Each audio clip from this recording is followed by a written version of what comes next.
Chad had the big roast battle with Ray DeVito on MLC on Tuesday, and he lost. And he lost by a lot.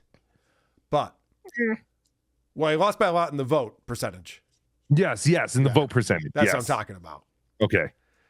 But there's a lot being talked about with this because they had quote unquote judges watching the roast. And the quote unquote, I don't count Mike Bichetti as a judge. I don't even know why he's there. No. And make sure he was hydrated the whole time or he would die. Mike Bichetti, what is he doing? Were you the one who called him Beaker, a fat Beaker? Yeah. Beaker with a big swollen cancer head. Yeah, pretty much sums it up. Oh, I found the Muppets playing Popcorn last night. Oh, no shit. Yeah, remind me after this. I got to play that for you. Song Popcorn? Yeah. By Hot Butter. Yeah, great tune.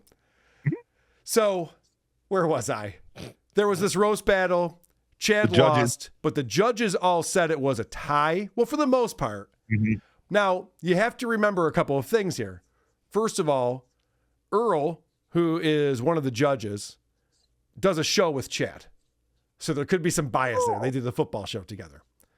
Another thing to consider is that Kevin Brennan loves this happening on his show. Gets a lot of talk, a lot of eyeballs, a lot of super chats. There were guys donating big sums of money for the prize money. So Kevin wants this to happen again and again and again. He wants round 2, round 3. So a tie is perfect for Kevin Brennan because then it's like, well, it's not settled yet. We got to try it again kind of thing. So there's some reasons why people would pick one or the other who are the judges on here. Now, the voters, you could say, Chad's a very unlikable guy. Ray DeVito is slightly more likable. So you might say that the vote for that reason could be skewed a little bit. But I checked in on Chad's show after he lost to see how he was taking it. And let's just see. He's gonna first recap what happened. And let's see how gracefully he accepts his loss. If you're not aware, if you've been sleeping under a rock, Ray won the roast battle. I love in Chad's world. MLC is the biggest show on the internet. I think he's literally said that before. He thinks it's the biggest show. He's like, obviously everyone's talking about this, the water coolers at work, that Ray beat me in the roast battle. There is the smallest percentage of a percentage that knows who the fuck you are or what Misery Loves Company is or would even watch this. But more people are hearing about it right now by listening to this podcast. But yes, Chad thinks this was simulcast on Comedy Central, Times Square. People were outside watching it along with the ticker. He's an idiot. Yeah, people are gathering around like it's a World Cup finals match, packing bars. These guys have nothing to look forward to, Carl. That's the other thing. Like John, he has one gig to look forward to in 5 months. Yes. Chad has been talking about going home forever for Thanksgiving, for early Thanksgiving, to do a free feature set this weekend with what was his face? The fucking well, you're a fucking idiot, or no, you're a fucking child. Why can't I think of his fucking stupid name? The comedian that he's opening for him all weekend. I dated Robin Quivers. Oh, Jim Florentine. Jim Florentine. Yeah, Jim Florentine. That impression could have been a lot of people. I know. I'm sorry. You should have said, "What are you, 5?" Oh, what are you, 5? That's what I was trying to think of. What are you, 5? But it was, what are you, a fucking idiot? It's all blending together. Yeah. All blending together. Okay. So, everyone already knows this information. We're all on top of it. So this is Chad's assessment of it. He won it. The judges said it was dead even. It was a tie, but the audience participation vote had it as a landslide victory. And then you find out Melton sniping. He's telling everybody to go vote for Ray. All right, I'm not going to assume everyone follows this world as closely as we do. Patrick Melton from Nobody Likes Onions, who was on Misery Loves Company for a while. They were having Mondays with Melton. And then Melton finally got to the point where he's like, I don't need this shit, and stopped doing it. In Chad's world, him and Patrick Melton were friends for a little while. And like every relationship that Chad has, very similar to Stuttering John, it ended poorly. So in Chad's world, Patrick Melton is an enemy, and he also sucks. We're going to find out all about that, how terrible he is. But so the cards are stacked against him. He's got Patrick Melton telling people, it sounded like he was winding up for a list of things. And then he had one thing. Let's do that again. I had it as a landslide victory. And then you find out Melton sniping. He's telling everybody to go vote for Ray. Mm-hmm. You know, I don't have a chance. See, Ray's friends with the potato. He's friends with the puppet. He's friends with Ski Mask, Stevie Lou. He's friends with Carl from WATP. These are all people he thinks suck. These are all people that Chad Zumock says are not funny. So why would Ray being friends with us have anything to do with anything? I guess voting. We're all on there voting. He is used to everything being stacked against him, right, or at least that's how he perceives Correct. it. You know, yes. how else could you get through life? Him against the world. Being Chad. It's really him against him. It's what it really is. It's Chad versus Chad. Yeah. He loses every time. He thinks somehow we were all influencing the vote, but I can say I was watching Melton watch, and Melton was not telling anyone to vote for anyone. He was very fair. We were all willing to give the roast to Chad in the beginning. I don't know why. I guess we all just think Ray is so stupid that, you know, and the mud shark's always threatening, oh, the mud shark's in the water. I'm in the water, and I'm going to get you. I'm going to get you. I'm going to mud shark you. And then it was all just like joke book jokes. Yeah. His jokes. I'm not going to recap it. You did a great job recapping on Tukey Soup. Patrick Melton did a phenomenal job recapping it. He played every joke and scored every joke and had score sheets at the end to decide who won. Ray DeVito won by a ton. Chad repeated jokes. Chad had the joke that Ray looks like a Make-A-Wish kid who never got his wish. Now, it's kind of funny. It actually is nonsensical because Make-A-Wish doesn't cure you. Right. You just get to go to Disney World. So it doesn't make any fucking sense or anything like that. Yeah. He used it twice. He said that exact same joke twice. Chad's so disorganized. And I know what you mean, Tukey.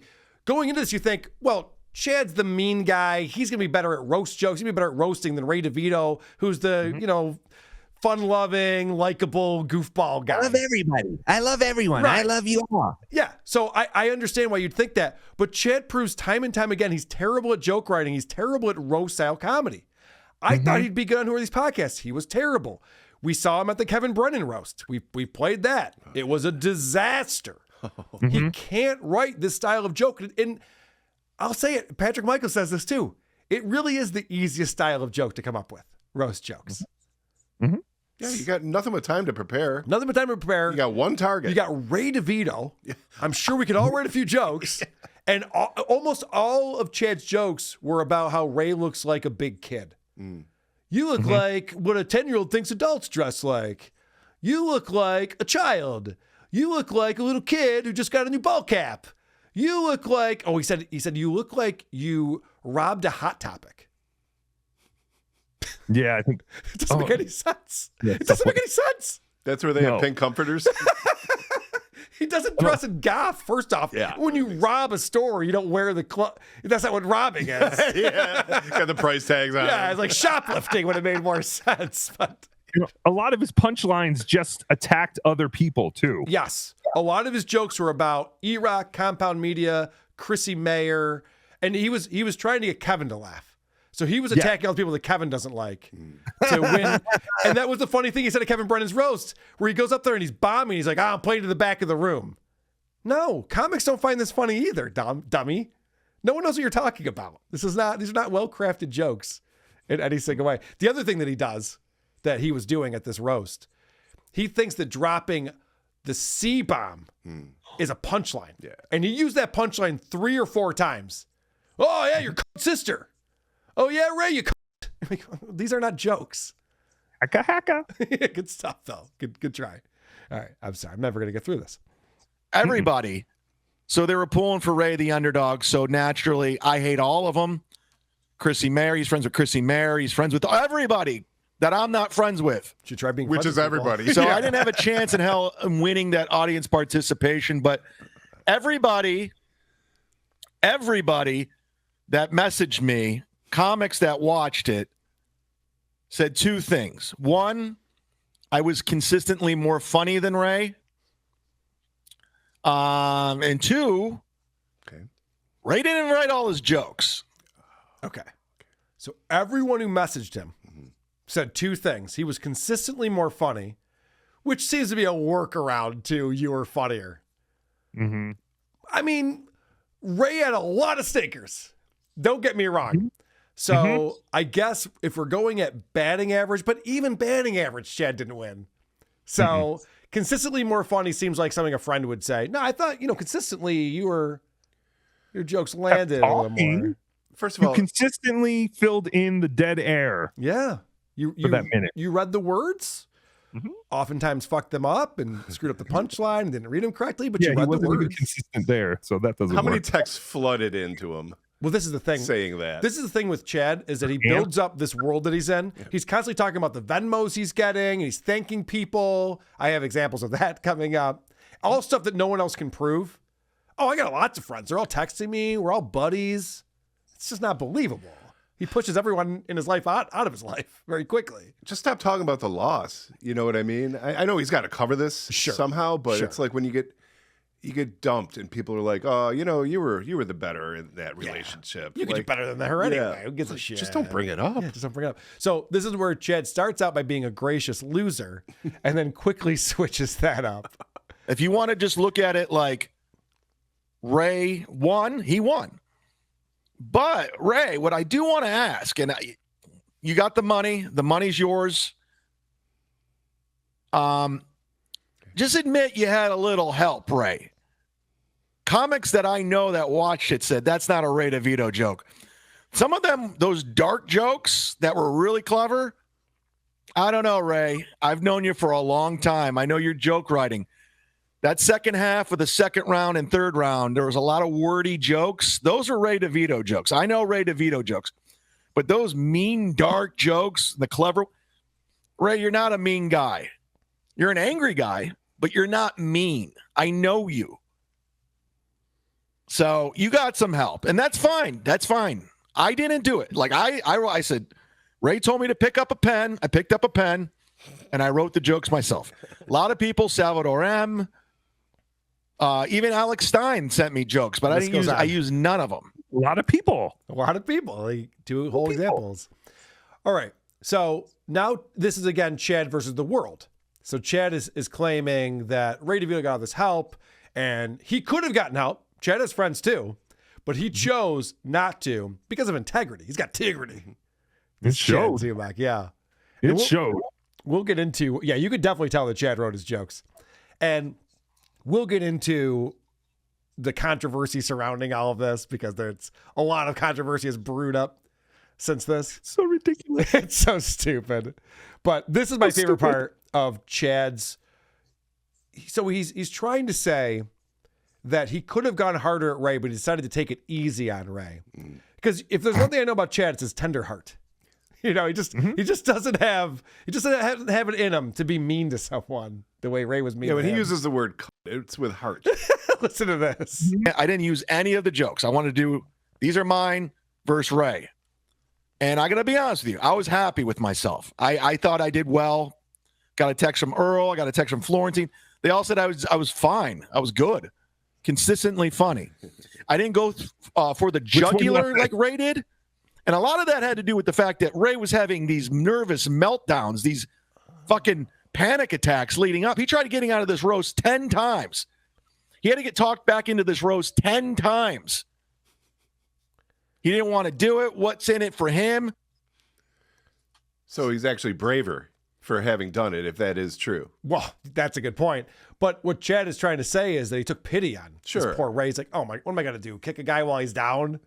He doesn't even want to do this thing. I'm going to go in there and roast him real hard. I'll go easy on him. That's always a good strategy going into a roast battle. I'm going to go easy on him. Or any battle, really. Right. Good point. What's the game plan today, Coach? Let him score a couple times. Then we'll see what happens. All this hindsight does not help your case. You still lost. Well, it makes it worse. It does, totally. Because he's lying. He's grasping at straws. It's like the retarded turtle versus the obese hare. That classic. But it's interesting because this is all the stuff that Chad said Ray was going to do after he lost. Yes. Chad said that he was going to beat Ray and that Ray was going to accuse Chad of getting other people to write his jokes. And then Chad does that exact thing immediately. I think it was on the show. He was already doing that when he found out that he lost. It was immediate that he started doing what he said Ray would do. Because this is a perfect example that Chad is always projecting. Chad's not a smart enough guy to understand that different people have different personalities and have different feelings and approaches to life. He thinks that everyone's wired like he's wired. Again, he's a dumb guy like Stuttering John who thinks everyone else is dumb like him, and we're not. So immediately when he says he's going to accuse me of this, that's what he was going to do if he lost, and he was. Perfect example. So this is Chad saying how funny he could have been if he wanted to be. When I'm writing these jokes, I'm thinking about his dad. I was like, I'm not going for the jugular. I'm just going to make fun of his comedy and his looks. But he went for the fucking jugular. I mean, he went after my brother, everything. I mean, I was taken back. I was like, whoa, shit. I did not expect that at all. That was like a left-hand hook I didn't see coming. I was like, because it wasn't Ray. That's the worst excuse he possibly could. I could have written better jokes, but I decided not to. Dude, it's a roast. What do you mean? Why would you not? I can't even fathom Chad writing down a joke. He's like, oh, that's too mean. Erase. Nope. No, not doing that. Not going there. It's the fucking mud shark. Yeah, I still don't. I can't imagine him getting contributions from Alex Steiner, Jim Florentine, and saying, no, I'm not even going to look at those. Yeah. No, I have integrity. I'm not. Yeah. That would be fair to Ray. Yeah, and like comics get jokes from other comics all the time. Like, why did these two, why did Chad decide to be the world's friendliest mud shark now when it actually mattered to be a mud shark and to get in the mud? I thought that's what you do, fatso. Yeah, this is the guy who goes after people's families and ex-wives and children, and that's what he prides himself on. He doesn't give a fuck. You shouldn't fuck with him. He'll go there. And then all of a sudden he loses a roast battle definitively. And he goes, well, it's because I wasn't even trying to roast him too hard. I don't want to hurt his feelings. Guy's fragile, What are you going to do? He was mean. I can't believe he was so mean to me. So Tukey actually wrote a joke for Ray that he didn't use. Do you want to tell him the joke? I thought it was good. Yeah, I used it once before, and you actually caught it. It was in the MLC chat, and they repeated it. It was, what kind of flower is Chad jealous of? Tulips. It's a cute joke. Yeah, it's a cute one. Joke. You can tell a puppet wrote it. Makes sense. Yeah, exactly. It's a cute little joke. But Ray decided not to use it because I guess he had some kind of integrity and he wasn't taking anyone's jokes. That's not why. Nope, that's not it, because he did. What? But all right, let's before we get there, let's talk about what Chad is doing. And I like that he reminds us of this. This is something I don't do enough, reminding you guys that I'm a podcaster, that I'm podcasting. You guys are listening to me because there's a podcast. We put out a podcast, the podcast show that we're doing. It's a show? It's a show. I knew it. I bring content. I've been doing it all year long. I bring content. It's undeniable that I bring content. And don't let any of these podcasters sway you otherwise.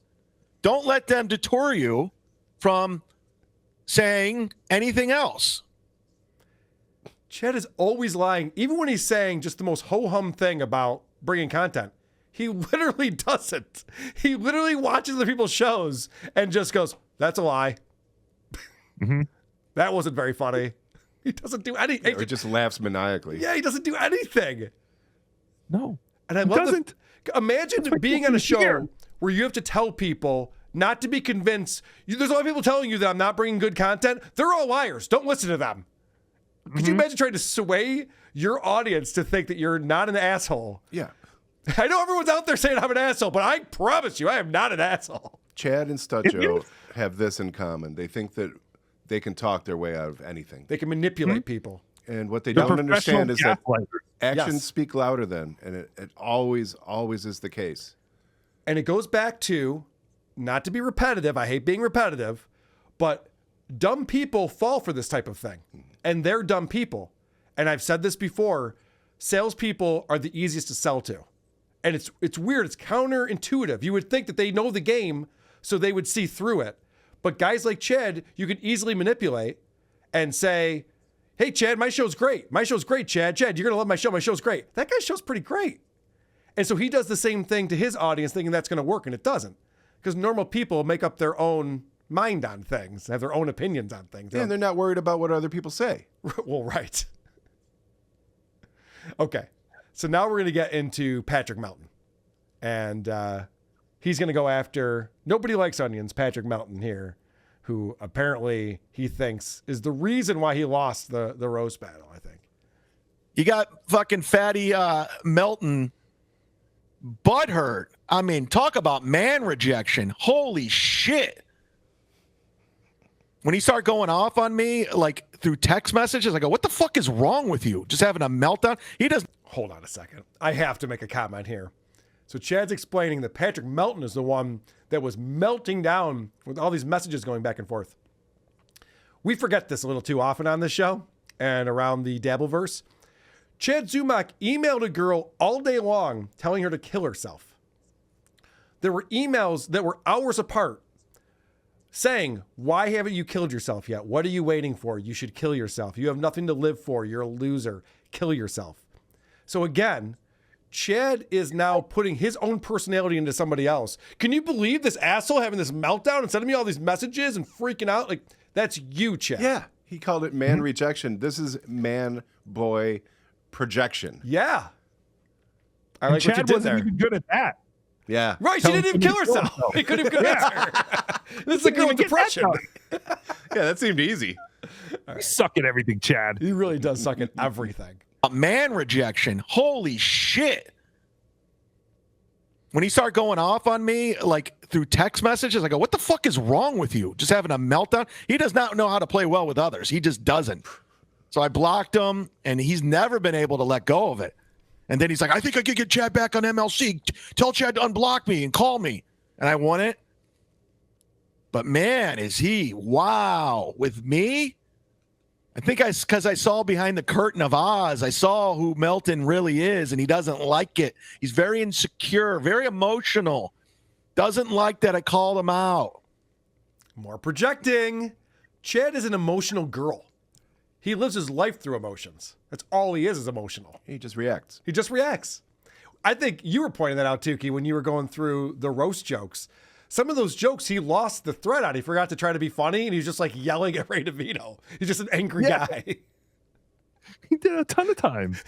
It's like Ray looks like Ray should fucking die. Yeah, that's what Ray should die. Ray should die. That's what he looks like. Yeah, there are a lot of jokes that ended with, I hope Ray kills himself. That's not the jugular? Yeah, I know. He goes, I wish you would drink more Drano. Like, Jesus. Right. All right. Yeah. Good one. It's ridiculous. It's ridiculous. I'm glad you went easy on him. He needs something to say to fill up the time, and he's just words. Yeah. I know this word goes with that word, and so this is the part where Chad's own argument is fucked because he was just saying how he lost the vote because Melton was sniping and telling everyone to vote for Ray. And then he says this. You know I'm not fooled, and it bothers you. It's a narcissistic injury. I'm going to do what Red Bar did to me, and it's not working at all. You got 7 little loudmouths in the quote-unquote onion army. So which is it? He's sniping and telling all of these people to go vote? Because there's over 1,000 votes on this thing. Or does he have 7 listeners who give a shit about him? It has to be one or the other. You got to pick one. Which is it? 7 listeners with 1,000 fake accounts, obviously. Right. All right, Tukey, you've been doing something because Chad has his football show that nobody watches, and he does his picks. Yes. And apparently the other day, there were more people on screen than actually watching. I think there were 4. Oh, no. All you got to do is put that in your phone while you're on there. Just add another person. I mean, there's ways to make this less embarrassing. Oh, no. It's amazing. All right. So you have devised a strategy where you go, I know how to make money in the NFL. I'll just pick the opposite of what Chad Zumock tells me to pick. And I'll make money that way. We only caught on in week 7. So the first week was tremendous. I think he went 3-9. Yep. And then the next week, he had another losing week. But then last week, we kind of got screwed a little bit. And he actually had, I say this all the time, stupid gets lucky too. Mm-hmm. So do not, past performances of stupid do not indicate future performances of stupid. So if you're looking at this, do not come to Tukey and say, oh, Tukey, I thought you said we were going to win money.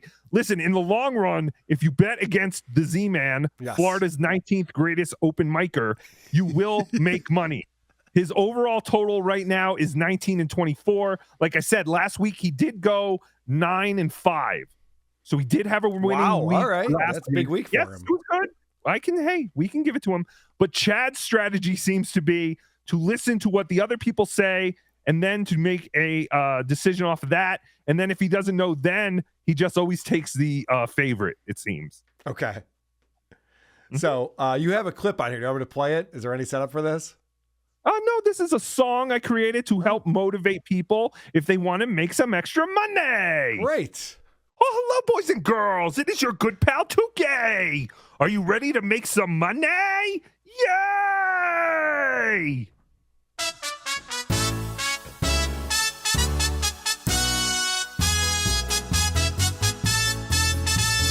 Chad's football picks blow.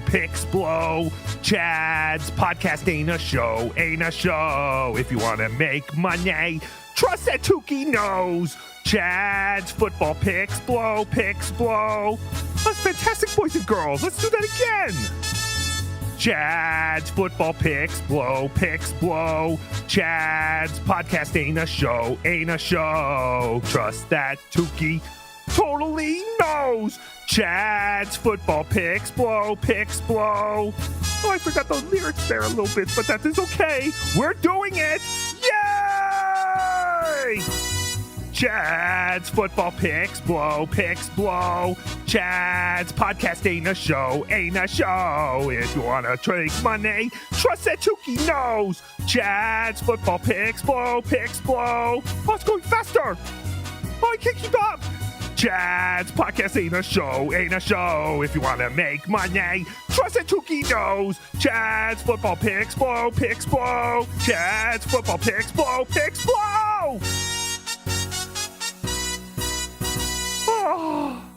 Who are these podcasts?